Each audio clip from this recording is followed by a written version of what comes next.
We will tell you who the three biggest ADP movers at the tight end position have been this month in your Dynasty leagues. All that and more in this episode of the Locked On Dynasty Football Podcast.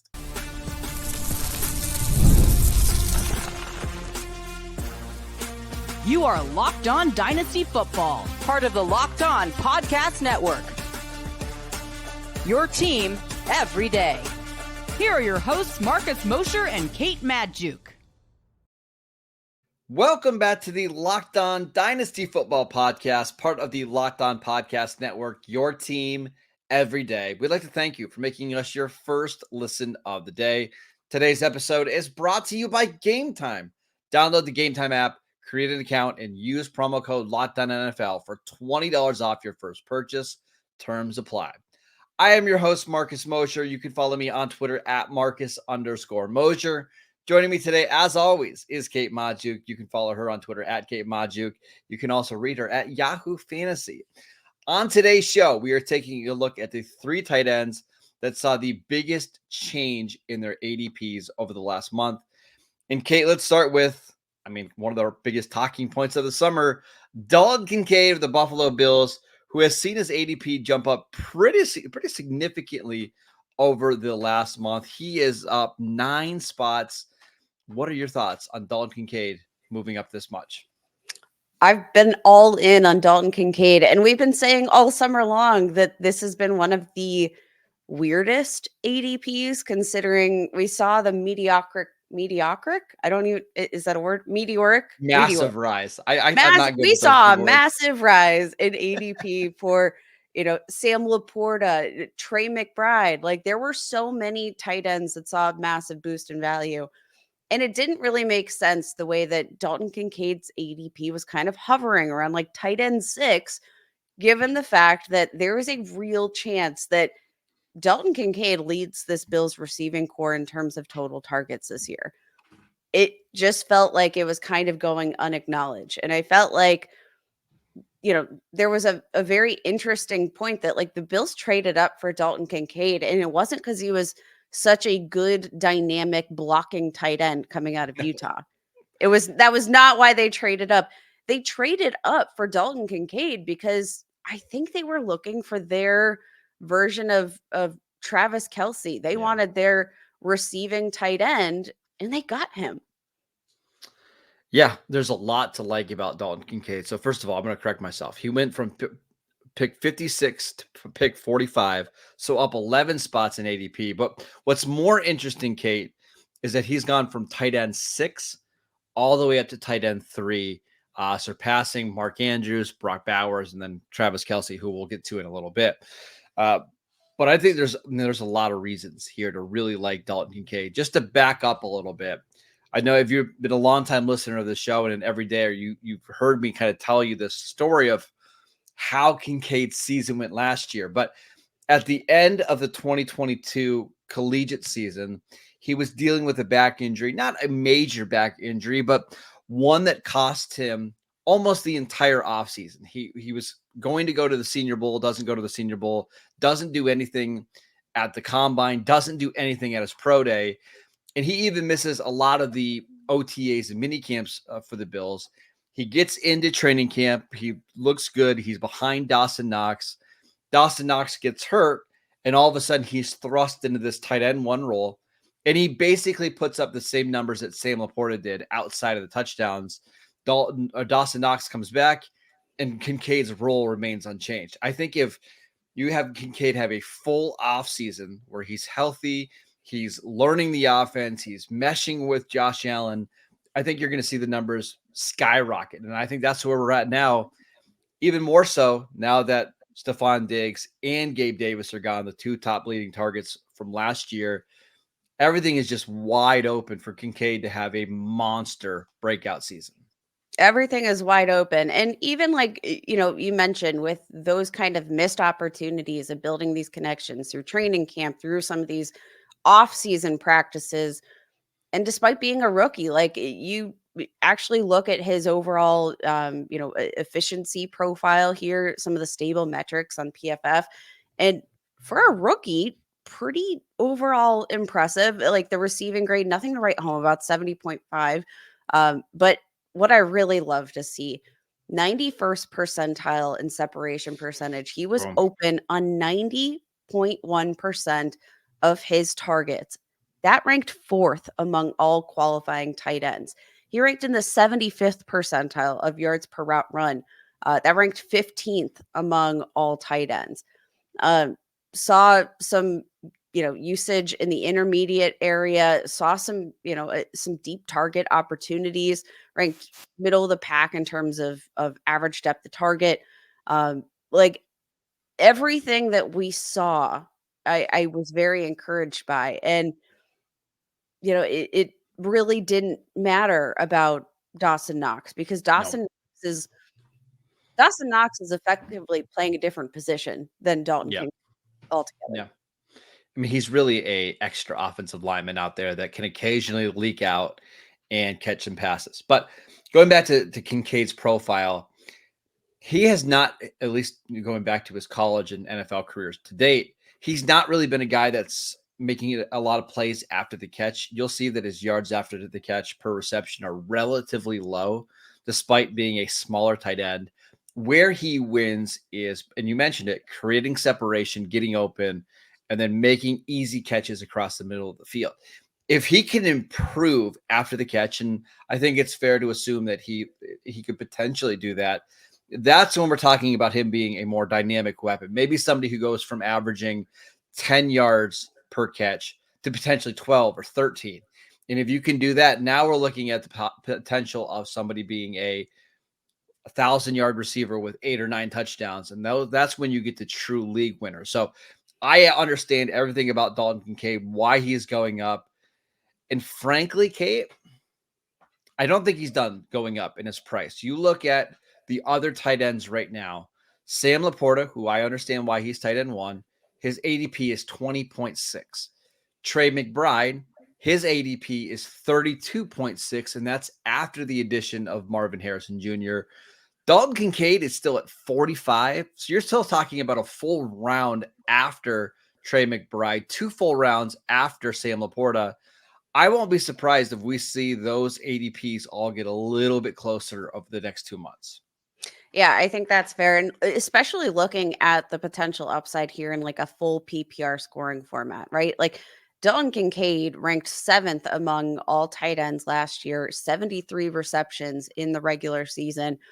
That's not even 10 fewer than Trey McBride had in his season. And this was a guy that climbed up to the overall tight end too. Like, he was reliable last year, caught 81% of his targets. If he continues with that level of efficiency in terms of just catching these, layups over the middle of the field, I would not be surprised at all if he has 90 plus receptions in the year. I won't be surprised at all. He's probably the player that I'm the most excited about this year, just because the potential is there for him to be a fantasy superstar. So I am so pumped about Dalton Kincaid. Cannot watch him. I cannot wait to watch him. But okay, let's talk about another tight end who saw a massive rise in their ADP over the last 30 days. Let's discuss Evan Engram next. This episode is brought to you by Gametime. Gametime is an authorized ticket marketplace of Major League Baseball, which makes getting tickets faster and easier than ever before.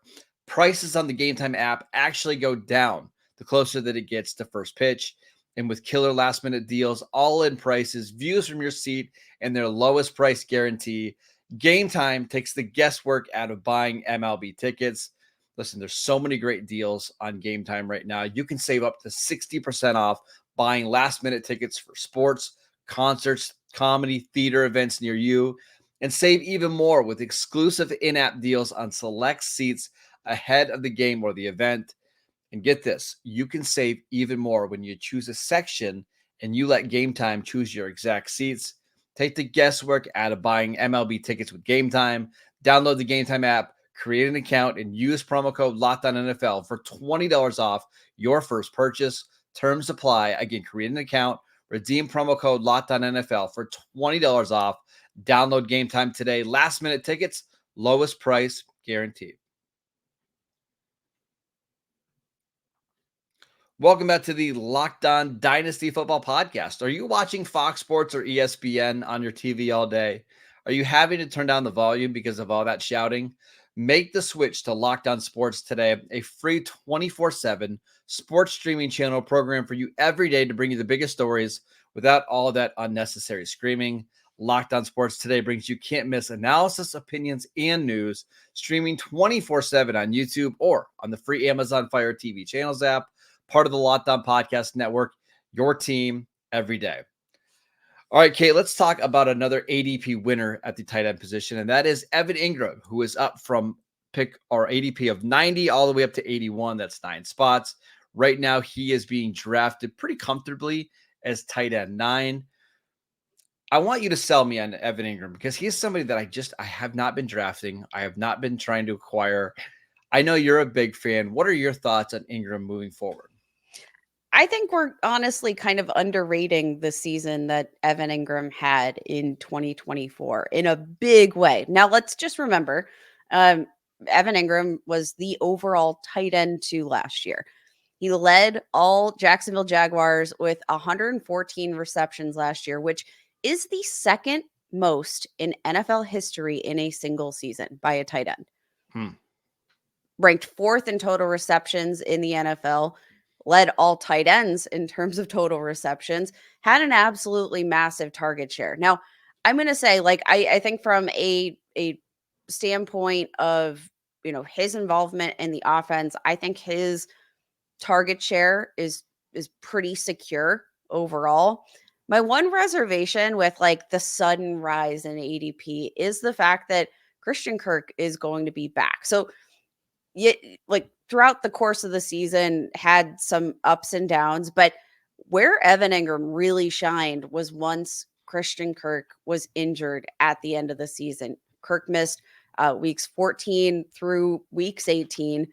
And in that span, Evan Engram was a top 2 tight end on a weekly basis in 4 out of those 6 games. So that is my kind of concern here, that like he was a value for me, but if the price is going up, that becomes a little bit less palatable.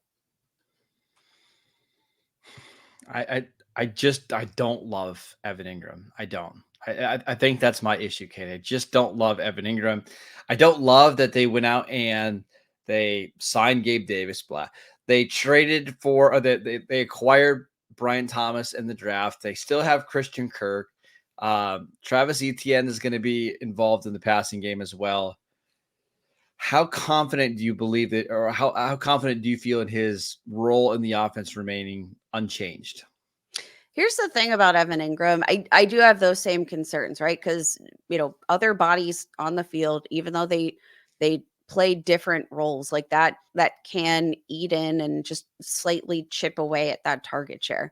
But I will say, conversely, they do play very different roles in the offense. The most similar role that you have in this offense is Christian Kirk, right? Like Probably. Gabe Davis and Brian Thomas Jr., they're going to be playing, the boundary. What you're thinking about when it comes to Christian Kirk is, playing this slot role. Evan Engram and Christian Kirk are 2 of 5 players in the NFL with 100 or more receptions out of the slot dating back to 2022. Like that, they play the same position effectively. Evan Ingram's just a much bigger human. So that is Christian Kirk, I think, is the biggest threat here. I understand the concern. They paid Gabe Davis probably too much money. They have the draft capital invested, but again, it's just kind of, I project these guys are going to play very different positions within the offense. So do I care? Yes. How much do I care? Probably not as much as you.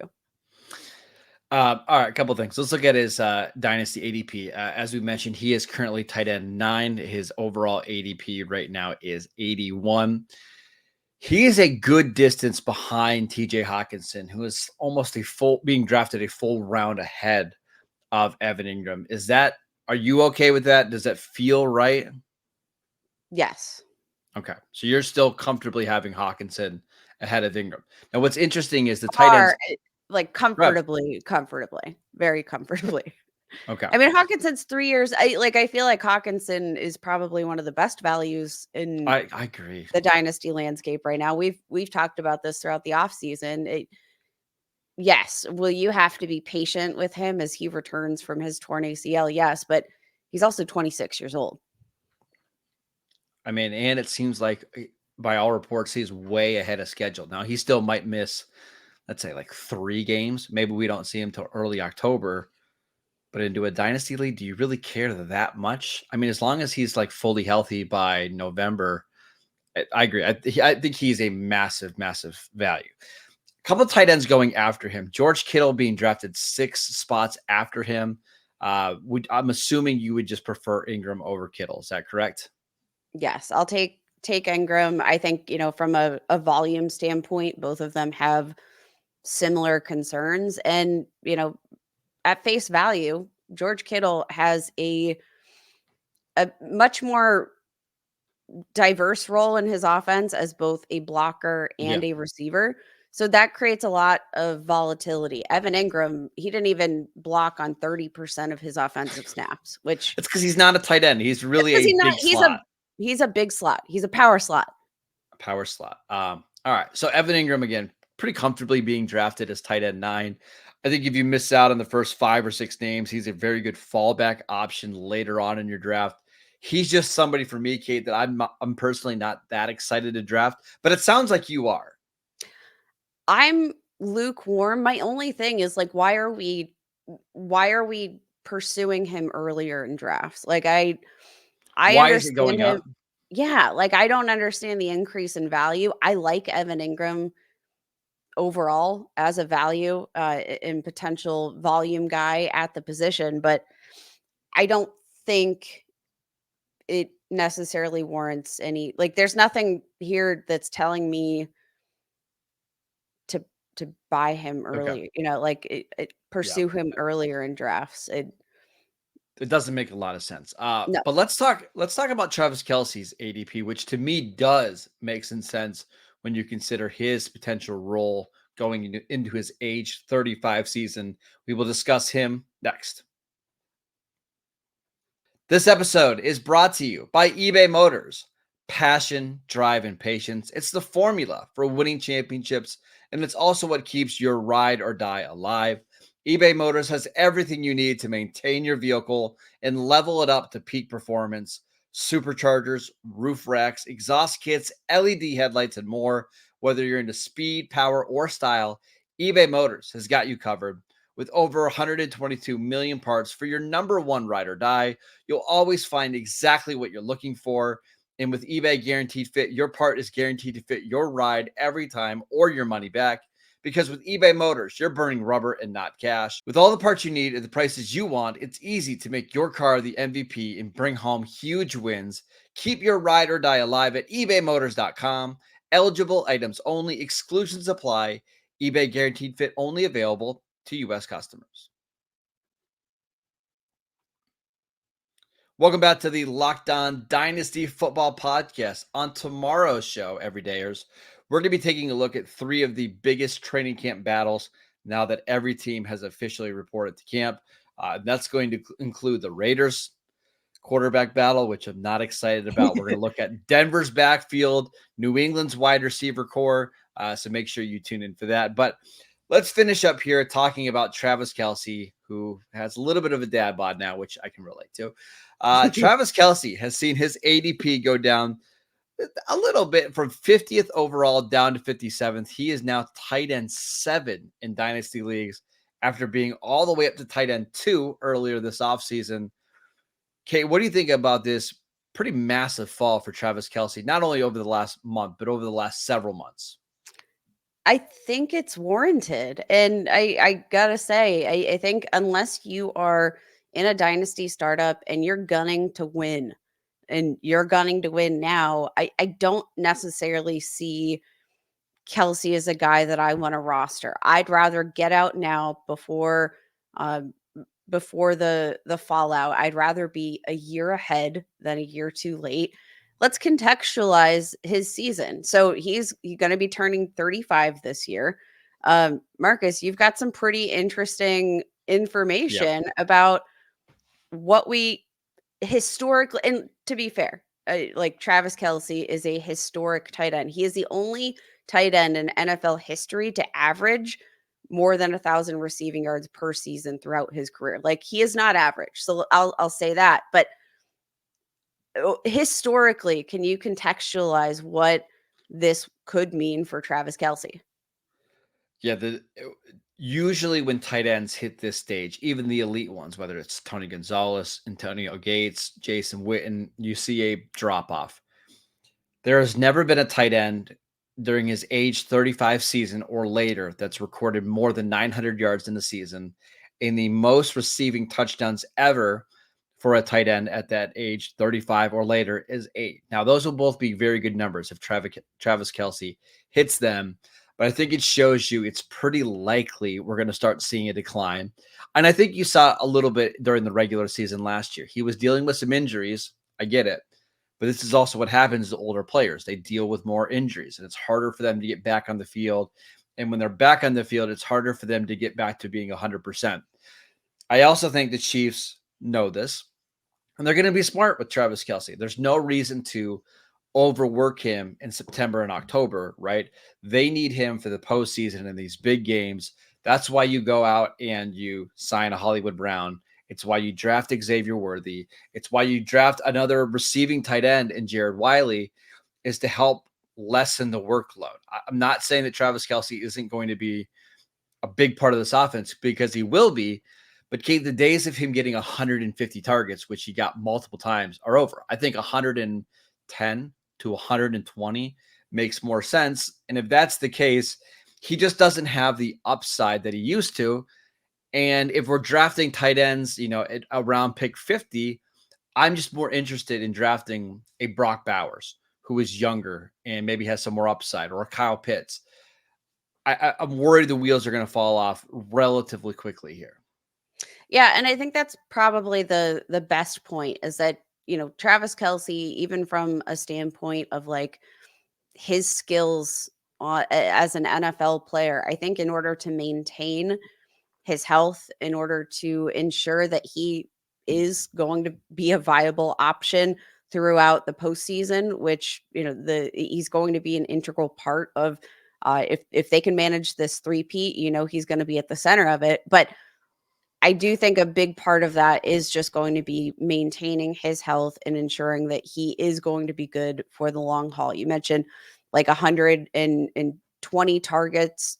Yeah, like that seems like it is within the realm of possibility, but also, You're talking about like seven-ish targets a game over a 17-game schedule. That seems pretty realistic. But it's also not going to be earth-shattering. Like, I don't see him being the league winner that he was a couple of years ago. Like, I think he's going to still put up very good tight end one numbers, but there's not going to be a 6-point gap per game in points between Kelce and the next guy. That's a great point. I think that's probably the best way to contextualize my expectations for Travis Kelce, is that he will have a good season, but it is not going to be the kind of league winning season that separates you, like you said, by like 5 points per game from the next tight end. I think he's going to be on par with, the between tight end 3 and tight end 6. Yeah. And I think he'll be steady there. But the question is, from a dynasty perspective, would you rather get out earlier, or would you rather be too early or too late? And I would rather be too early.